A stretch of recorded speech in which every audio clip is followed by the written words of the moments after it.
మహబూబాబాద్ జిల్లా నారాయణపురంలో మిస్టరీ మరణాలు సంభవిస్తున్నాయి. అప్పుడు తమ్ముడు, ఇప్పుడు అన్న కన్నుమూత. ఏడాదిలో ఒకే కుటుంబంలో ఇద్దరు చిన్నారులు మృతి చెందారు. చిన్నారుల మృతిపై అనేక అనుమానాలు కలుగుతున్నాయి. మనీష్పై గతంలో హత్య యత్నం చేసినట్లుగా తెలుస్తోంది. కుటుంబ సభ్యులు కూడా అదే చెప్తున్నారు. దీంతో మనీష్ మృతిపై అనుమానాలు వ్యక్తమవుతున్నాయి. అదే దిశగా పోలీసులు దర్యాప్తు అయితే కొనసాగుతున్నట్లుగా తెలుస్తోంది. అప్పుడు సంపులో పడిన తమ్ముడు, ఇప్పుడు అనుమానాస్పద స్థితిలో అన్న. ఒకే కుటుంబంలో ఇద్దరు చిన్నారులు మృతి చెందడం మహబూబాబాద్ జిల్లా నారాయణపురంలో ఇది మిస్టరీగా మారిందని చెప్పుకోవచ్చు. వరుస మరణాలు ఆ కుటుంబాల్లో తీవ్ర విషాదాలు నింపాయి. అయితే ఇక్కడే అనేక అనుమానాలు కలుగుతున్నాయి. వారిది సహజ మరణమా, లేక ఇంకేమైనా కోణం దాగుందా? ఇదిగో ఇప్పుడు ఇదే ప్రశ్న నారాయణపురంలో ఎవరిని కదిలించినా వినిపిస్తోంది. ఒకే కుటుంబంలో అన్నదమ్ముళ్ళు, అది కూడా చిన్నాడు చనిపోయిన ఏడాది కాకముందే అన్న చనిపోవడం మిస్టరీ మరణాలను తలపిస్తున్నాయని కూడా అక్కడ ఉన్నవారు చెప్తున్నారు.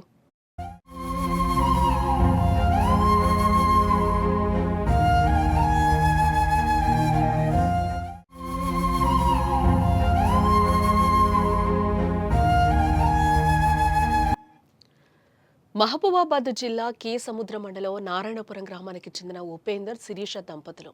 రెక్కాడితే కాని డొక్కాడని కుటుంబం వారిది. వారికి ముగ్గురు సంతానం. ముగ్గురు కుమారులే. ఉన్నంతలో కుమారులను అల్లారు ముద్దుగా చూసుకుంటూ ఉన్నారు ఆ తల్లిదండ్రులు. ఇంతలో ఏమైందో తెలియదు కానీ ఆ కుటుంబంపై విధి పగబట్టినట్లుగా కనిపిస్తోంది. గతంలో దాదాపుగా ఏడాది క్రితం తమ్ముడు నీహాల్ నీటి సంపులో పడి మృతి చెందాడు. అయితే అప్పట్లో నీహాల్ మృతి కూడా అనుమానాస్పదంగా ఉండడంతో ఎవరో చేసిన పనిగా కూడా అనుమానించడం జరిగింది. అయితే అలా అనేక అనుమానాల మధ్య నీహాల్ మృతి కేసును అందరూ మర్చిపోయారు. మళ్ళీ ఇప్పుడు అదే ఇంట్లో అన్న మనీష్ కూడా అనుమానాస్పద స్థితిలో మృతి చెందాడు ఈరోజు. అయితే ఇదే మనీష్పై గతంలో కొందరు గుర్తు తెలియని దుండగులు హత్యాయత్నం చేశారు. వారి ప్రయత్నం విఫలమైందని కూడా బాధిత కుటుంబం చెప్తోంది. సో దీన్ని బట్టి చూస్తే మనీష్ది హత్యనా అనే అనుమానం ఇక్కడ బలంగా వినిపిస్తోంది.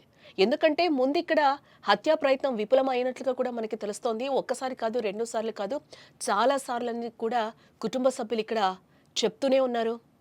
ఇంతకు ఆ కుటుంబంతో ఎవరికి శత్రుత్వం ఉంది? ఆ చిన్నారులు చంపేంత పగ ఎవరికుంది? ఏదేమైనా చిన్నారులు ఏం పాపం చేశారా అంటూ కూడా స్థానికులు ఆవేదన వ్యక్తం చేస్తున్న సిచ్యువేషన్ అక్కడ నెలకొంది.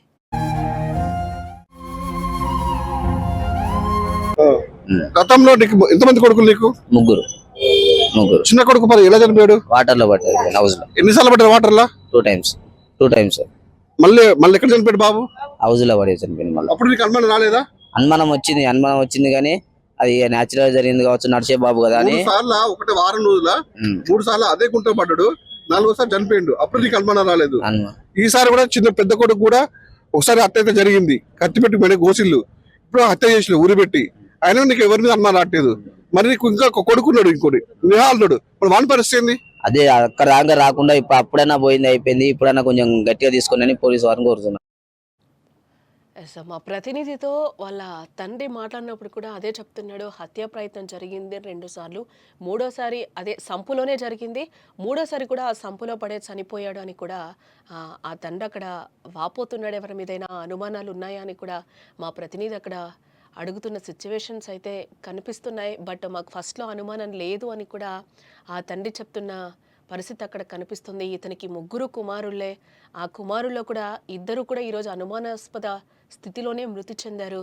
3వ కొడుకు పరిస్థితి ఏంటో కూడా ఇప్పుడు తెలియని పరిస్థితి నెలకొంది. వీళ్ళకి తెలియని శత్రువులు ఉన్నారా ఎవరైనా అనేది కూడా. ఫస్ట్ కొడుకు చనిపోయినప్పుడు కూడా ఒకంత వీళ్ళు అనుమానం వ్యక్తం చేశారు. బట్ అది కొద్ది రోజులకి వదిలేయడం జరిగింది. ఫస్ట్ బాబు చనిపోయిన తర్వాత ఒకంత ఆందోళనకు గురయ్యారు. బట్ రాను కూడా అది మర్చిపోయారు. ఏడాది కూడా కాకుండానే మళ్ళీ 2వ కుమారుడు కూడా చనిపోవడం జరిగింది. ఇదంతా ఒక మిస్టరీగా జరుగుతుందని కూడా వాళ్ళ ఒక అభిప్రాయాన్ని అయితే వ్యక్తం చేస్తూ ఉన్నారు. ఇటు మరోపక్క కళ్ళ ముందే ఇద్దరు కొడుకులు మృతి చెందడంతో ఆ తల్లి అయితే తల్లడిల్లిపోతోంది. కనిపించిన పేగుబంధం కదా, కొడుకుల మృతి తలుచుకొని కన్నీరు పెడుతోంది ఆ తల్లి. నాన్న మనీష్, మమ్మల్ని వదిలి వెళ్ళిపోయావా అంటూ కూడా గుండెలు బాదుకుంటోంది. అప్పుడు తమ్ముడు, ఇప్పుడు నువ్వు, నేనేం పాపం చేశాను బిడ్డ అంటూ కూడా గుండెల బాదుకుంటుంది ఆ తల్లి. ఏబిసిలు రాసుకున్నాడు. అదే సాపు మీరు పడుకున్నాడు కదా, అదే చెప్పు. మరి మెడ మీద ఇట్లా కాటున్నాయి, మరి ఏంటది? ఏమంటారు, ఏం అర్థం కావట్లేదు, అర్థం కావట్లేదు. అనుమానం ఉంది ఎవరి మీద? ఏమో గమనించలేదు సార్ ఎవరిని. మీకు ఎవరి మీద అనుమానం? ఇప్పుడు కూడా అనుమానం లేదు ఎవరి మీద? అందరు మా వాళ్ళే సార్. అందరు మా వాళ్ళు ఎట్లా మరి? గతంలో కూడా జరిగిందా ఇట్లా? మరి ఇప్పుడు ఎట్లా మరి? ఏం చెప్పుకోరా మీరు? ఇప్పుడు ఇద్దరు కొడుకులు చనిపోయారు, ఇంకొక కొడుకున్నాడు, మరి మీకు వాడిని బాగా పరిస్థితి మరి ఏందమ్మా? గతంలో ఇద్దరు కొడుకులు చనిపోయలే మీకు? గతంలో ఒక అబ్బాయి చనిపోయిందా? ఇప్పుడు ఒక పిల్లడు మిగిలిండు, మరి వాడు బాగా పరిస్థితి మరి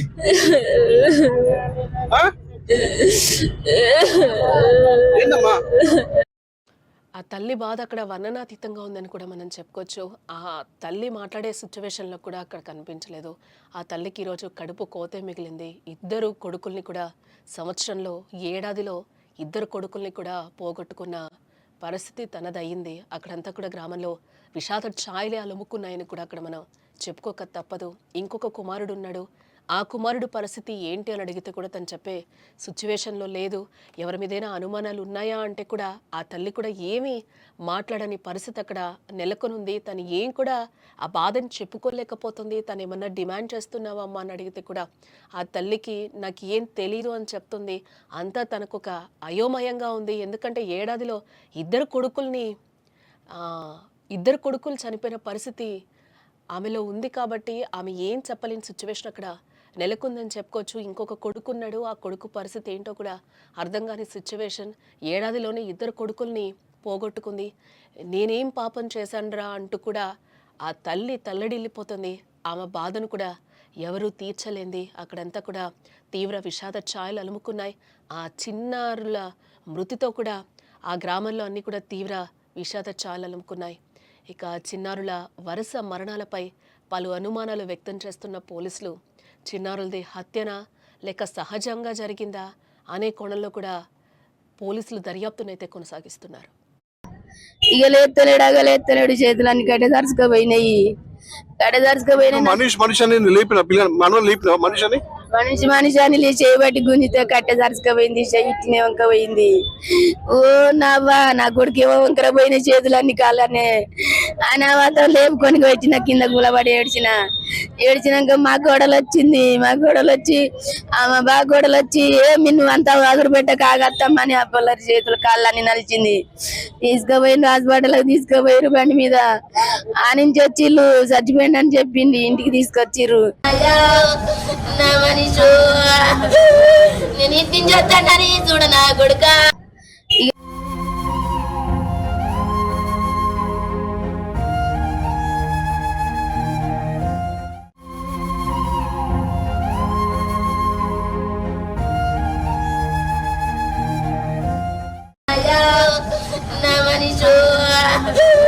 నేను ఇప్పించొద్దని చూడ నా కొడుక.